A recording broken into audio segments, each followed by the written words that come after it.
राधे राधे दोस्तों। कल एकादशी है। कल कौन सी एकादशी है? कौन सी? देव उठनी। कल से देवताओं का सुबह हो रहा है। देवताओं का क्या होगा कल से? सुबह।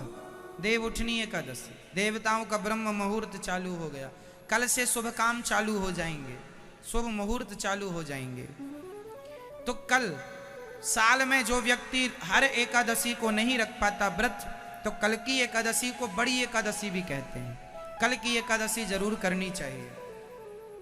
कल की एकादशी को घर में लोग 11 घी के दीपक भी जलाते हैं। और कल तुलसी और भगवान शालिग्राम जी का विवाह भी होता है। तो आप लोग कल तुलसी पूजन कीजिएगा। और कल के दिन तुलसी लगाने की भी महिमा है। कल आप लोग अपने अपने घर में एक नया तुलसी का पौधा अपने घर में, और घर में कई लोग कहते हैं ना हमारे घर में तुलसी सूख जाती है। घर में एक छोटी सी क्यारी बनाओ और वहां ढेर सारी तुलसी लगाओ।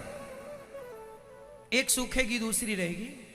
तुलसी सूख जाना अच्छा नहीं होता, इसलिए ज्यादा तुलसी लगाओ। और साल में एक बार विशेष कल के दिन अर्थात एकादशी के दिन, देव उठनी एकादशी के दिन हमें तुलसी जरूर लगाना चाहिए। बहुत पुण्य होता है तुलसी लगाने का। और कल तुलसी विवाह, आप लोग अपने घर में तुलसी लीजिएगा, भगवान शालिग्राम जी का और तुलसी को बिठा के पास में पूजन कीजिएगा। एक दूसरी की गांठ जोड़ दीजिएगा। बीच में ठाकुर जी तुलसी को लेकर के उनको चावल चंदन तिलक, ठाकुर जी को तिलक इत्यादि करके भगवान के फेरे करवाइएगा, विवाह कराइएगा। फिर तुलसी को स्थापित कर दीजिएगा, रोपित कर दीजिएगा। कल से एकादशी का व्रत जो नहीं रहते, आपको एकादशी का व्रत रहना चाहिए। जो एकादशी का व्रत करते हैं, कहते हैं कि एकादशी ना करने से पाप लगता है और एकादशी करने से पुण्य मिलता है। केवल जगन्नाथपुरी और बद्रीनाथ जी में एकादशी नहीं होती, क्योंकि वहां एकादशी उल्टी लटकी है। वहां जगन्नाथ जी को तो एकादशी के दिन भी भात का भोग लगता है, इसलिए जगन्नाथ के भात को जगत पसारे हाथ। वहां दोष नहीं है, कथा अलग है वहां की कि एकादशी को भगवान ने उल्टा लटका दिया था। तो वहां रहकर यदि आप ना रखें तो अपराध। वहां एकादशी के दिन चावल कोई खाए जगन्नाथपुरी में तो भी एकादशी करने का पुण्य मिलेगा। लेकिन यहां पर अपने घरों में हम लोग एकादशी जरूर करें। एकादशी हमें क्या करना चाहिए? आप बूढ़े हैं, बच्चे हैं, यदि आप बूढ़े हैं तो आप एकादशी के दिन चावल ना खाएं, वह भी एकादशी है, चावल नहीं खाना चाहिए। यदि आप साध सकें तो फल फूल खा लें, फल फूल से गुजारा ना हो तो रोटी खाएं, लेकिन चावल ना खाएं। यदि अति बूढ़ा है उसके लिए कह रहे हैं, आप साध सकते हैं, कर सकें। हम हिंदुओं का, हम सनातनियों का सर्वश्रेष्ठ व्रत एकादशी ही है, इसलिए हम सबको एकादशी करनी चाहिए। और एकादशी का उद्यापन नहीं, उद्यापन क्या, एकादशी करते करते शरीर पूरा हो ज्यादा अच्छा है। उद्यापन करना है तो झूठ कपट निंदा चुगली बुराइयों का उद्यापन करना चाहिए। अपने जीवन में जितनी बुराइयां हैं उन्हें छोड़ना, अच्छे काम नहीं छोड़ने, अच्छी चीजें नहीं छोड़नी, ठीक है? तो एकादशी आप कितने लोग करते हैं? एकादशी सही नहीं करते तो कल से स्टार्ट कर दीजिए, करना ही चाहिए। सवेरे जल्दी जाग जाओ। एकादशी के दिन क्या करना है सुनो। कहा जाता है कि एकादशी जैसे कल है तो आज दसवीं को चावल नहीं खाना चाहिए। आज दसवीं को भी चावल नहीं खाना चाहिए। कोशिश करो, यदि कोई खाए तो ना खाए, और कोई खाए तो फिर कोई दिक्कत नहीं है, पर ना खाए वो बेस्ट। एकादशी के दिन चावल दसवीं से स्टार्ट हो जाता है।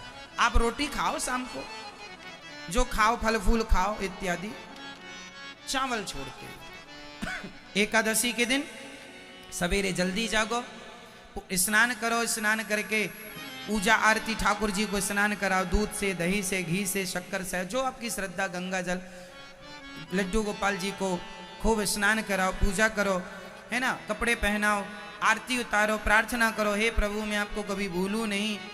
और भगवान का चरणामृत पीकर व्रत को स्टार्ट करना चाहिए। सवेरे भगवान जी को नहवाओ, वो चरणामृत पी लो और पी के वो व्रत चालू हो गया। फिर एकादशी पूरी हो गई, द्वादशी आ गई। तो द्वादशी को आपको सबसे पहले ब्राह्मणों को भोजन कराना चाहिए। ब्राह्मणों को भोजन ना करा सको तो कन्या को भोजन कराना चाहिए। कन्या को भोजन ना करा सको मानदान को भोजन कराना चाहिए। मानदान को भोजन ना, मानदान मतलब भांजे, ना भोजन करा सको तो गौ माता को रोटी खवाना चाहिए, हैं, कुत्ते को, पक्षियों को दाना निकालना चाहिए। उसके बाद हमें भगवान को भोग लगाकर सबसे पहले चावल ग्रहण करना चाहिए द्वादशी के दिन। एकादशी को चावल नहीं खाना चाहिए, पर द्वादशी के दिन चावल जरूर खाना चाहिए, तब एकादशी के व्रत पूरा होता है। चावल से ही पारण करना चाहिए। चावल चरणामृत लो ठाकुर जी का, भगवान जी को दूसरे दिन नहवाओ, चरणामृत लो, फिर चावल लो। कच्चा चावल ही एक दाना मुंह में रख लो, चावल बने पके उसका इंतजार ना करो। एक दाना, हम तो कहते हैं अपने घर में जगन्नाथ जी का चावल ला के रखा करो। जगन्नाथ जी में सूखा चावल मिलता है प्रसाद के रूप में, ऐसे लंबे लंबे नहीं बना के देते। आप में से कितने लोग जगन्नाथ जी कभी गए हैं? अच्छा है, तो जगन्नाथ जी में वहां अपने ध्यान से देखा होगा, चावल, सूखा हुआ चावल, प्रसाद का चावल बिकता है, छोटी छोटी पोटरियां, वो खरीद के लाना चाहिए। और उसमें से हर दिन जगन्नाथ जी का प्रसाद, हर दिन 2 दाने चावल के रोज खाना चाहिए कि हम जगन्नाथ जी का प्रसाद रोज पाए। हम रोज रोज तो जगन्नाथ जी जा नहीं सकते, तो चावल ले आना चाहिए। कोई जगन्नाथ जी जाए तो चावल का प्रसाद मंगाना चाहिए, सूखा चावल मिलता है। बना हुआ चावल जब भोग लगकर सूख जाता है ना, फिर वो प्रसाद में भक्तों को दिया जाता है ना। तो वो चावल लाना चाहिए और प्रसाद के रूप में घर में रखना चाहिए। कहीं भी रहो अपने गांव घर में, पर जगन्नाथ जी का चावल रूपी प्रसाद, तो द्वादशी को वही चावल का प्रसाद ठाकुर जी का खा के व्रत पारण करना। आपके पास नहीं है जगन्नाथ जी वाला प्रसाद तो सामान्य चावल भी भोग लगा के खा सकते हैं। ठीक है मेरी माँ। एकादशी का व्रत सबको करना चाहिए। सारे व्रतों में श्रेष्ठ व्रत एकादशी है। एकादशी में क्या करना चाहिए? अपने आप को बिजी रखना चाहिए। किस चीज में बिजी रखें? अच्छे काम में। आप रोज समय दीजिए परिवार को, संसार को, पर एकादशी के दिन ज्यादा से ज्यादा बिजी रहिए भगवान की सेवा में, भगवान के भक्तों की सेवा में, समाज की सेवा में, अच्छे काम में अपने आप को बिजी रखना चाहिए। भगवान की सेवा में मस्त रहो।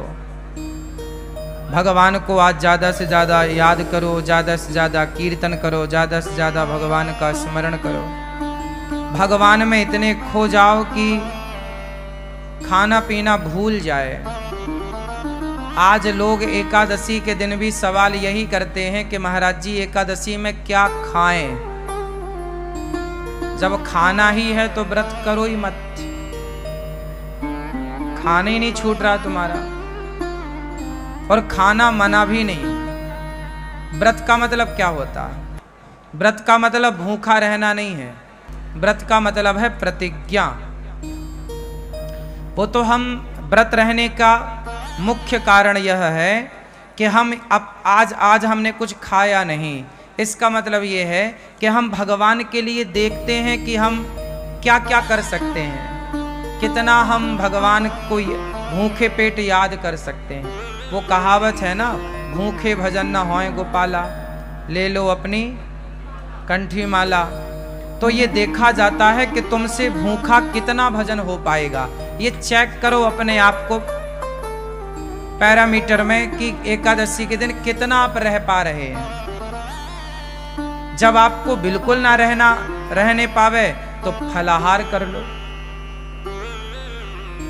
पहले देखो कसौटी में कस के कि आप कितना रह सकते हैं। जब ना होए तो थोड़ा फलाहार, फल फूल खा लो, पर ज्यादा से ज्यादा समय अच्छे काम में लगे, भगवान की सेवा में लगे। व्रत का मतलब होता है प्रतिज्ञा।